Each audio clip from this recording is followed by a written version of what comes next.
ಹೇಳಿ, ಮನೆ ತಾನೇ ಫೈನಲ್ ಆಯಿತು, ನಿಮ್ಮ ಫ್ರೆಂಡು ಗಿಲ್ಲಿ ಗೆದ್ದಿದ್ದಾರೆ, ಏನು ಅನಿಸ್ತದೆ ಮೇಡಮ್? ಎಷ್ಟು ಖುಷಿ ಆಯ್ತು ನಿಮಗೆ? ಫಿನಾಲೆ ಮುಗಿದು ತುಂಬ ಖುಷಿ ಆಯಿತು. ಆಚೆ ಬಂದಾದ್ಮೇಲೆ ನಾನೆಲ್ಲ ಇಂಟರ್ವ್ಯೂಲು ಕೂಡ ಹೇಳಿದೆ ಗಿಲ್ಲಿ ಗೆಲ್ತಾರೆ ಅಂದ್ಕೊಂಡು. ಖುಷಿ ಆಗುತ್ತೆ, ಯಾಕಂದರೆ ಆಡಿಯನ್ಸ್ ನೋಡಿರ್ತಾರೆ, ವೋಟ್ ಮಾಡಿರ್ತಾರೆ. I feel happy. ನೀವು ಟಾಪ್ 3ಗೆ ನೀವು ಬಂದಿರೋ ಎಷ್ಟು ಖುಷಿ ಆಗ್ತಿತ್ತು ಮೇಡಮ್ ನಿಮಗೆ? ತುಂಬ ಖುಷಿ ಆಗ್ತಿತ್ತು ನನಗೆ. ನಾನು ಇರ್ತೀನಿ ಅಂತ ಅಂದ್ಕೊಂಡಿದ್ದೆ, ಬಟ್ ಜರ್ನಿ ಸ್ವಲ್ಪ ಮಧ್ಯದಲ್ಲೇ ಎಂಡ್ ಆಯಿತು. But it's okay. ನೀವು ಓಕೆ, ನೀವು ಆಚೆ ಕಡೆ ಬಂದು ಆ ರೆಸ್ಪಾನ್ಸ್ ನೋಡಿ ತುಂಬ ಖುಷಿ ಆಯಿತು. ಓಕೆ, ನೀವು ಗೆದ್ದು 50 ಲಕ್ಷ ಸಿಕ್ಕಿದ್ರಿ, ಏನು ಮಾಡ್ತಿದ್ರಿ? ನಾನು 50 ಲಕ್ಷ ಸಿಕ್ಕರೆ ಅಮ್ಮಂಗೆ ಕೊಡ್ತಾ ಇದ್ದೆ ನಾನು.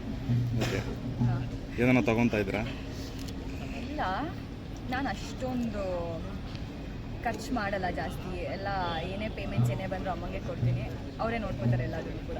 ಮೇಡಮ್, ಹೊರಗಡೆ ಒಂದು ಟಾಕ್ ನಡೀತಾ ಇದೆ, ಏನಂತಂದರೆ ಆಟ ಆಡಿರೋರನ್ನ ಗೆಲ್ಸಿಲ್ಲ, ಕಾಮಿಡಿ ಮಾಡಿರೋರನ್ನ ಗೆಲ್ಸಿದ್ದಾರೆ ಅಂತ ಅಂದ್ಬಿಟ್ಟು.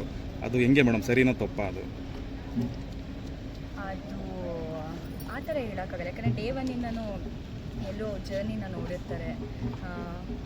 ಆಟನೇ ಇಂಪಾರ್ಟೆಂಟ್ ಅಂತಲೂ ಹೇಳಲ್ಲ, ಆಟನೂ ಇಂಪಾರ್ಟೆಂಟು, ಅಲ್ಲಿ ಮನೇಲಿ ಹೇಗಿರ್ತೀವಿ ಅನ್ನೋದು ಇಂಪಾರ್ಟೆಂಟ್ ಆಗುತ್ತೆ, ಎಲ್ಲ ಇಂಪಾರ್ಟೆಂಟ್ ಆಗುತ್ತೆ ಬಿಗ್ ಬಾಸ್ ಅಂತ ಬಂದರೆ. ಅದಕ್ಕೆ ಹೇಳೋದು ವ್ಯಕ್ತಿತ್ವಗಳ ಆಟ ಅಂದ್ಕೊಂಡು.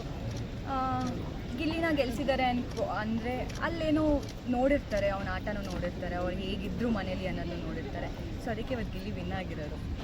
ಅದೇ ಏನಕ್ಕೆ ಕ್ವಶನ್ ಕೇಳಿದ್ರು ಅಂತಂದರೆ, ನಾವು ಬಿಗ್ ಬಾಸಲ್ಲಿ ಇದ್ರಲ್ಲ ನೀವು, ಸೊ ಹಂಗಾಗಿ ಎಲ್ಲನೂ ಕೌಂಟ್ ಆಗುತ್ತಲ್ಲ ಅಲ್ಲಿ, ಅದಕ್ಕೆ ಈ ಕ್ವಶನ್ ಕೇಳಿದೆ ಅಷ್ಟೇ. ಆಟ ನೀವೇ ನೋಡಿದ್ದೀರಾ, ಟಾಸ್ಕ್ ಅಂತ ಬಂದಾಗ ಅವನ ಎಫರ್ಟ್ಸ್ ಎಲ್ಲೆಲ್ಲ ಹಾಕಿದ್ದಾನೆ ಎಲ್ಲ ಹಾಕಿದ್ದಾನೆ. ಗೇಮ್ ಅಂತ ಬಂದಾಗ ನಾವು ಇದರಲ್ಲಿ ಎಲ್ಲರಲ್ಲೂ ವಿನ್ ಆಗ್ತೀವಿ ಅಂತ ಹೇಳೋಕ್ಕಾಗಲ್ಲ ಅಲ್ಲ.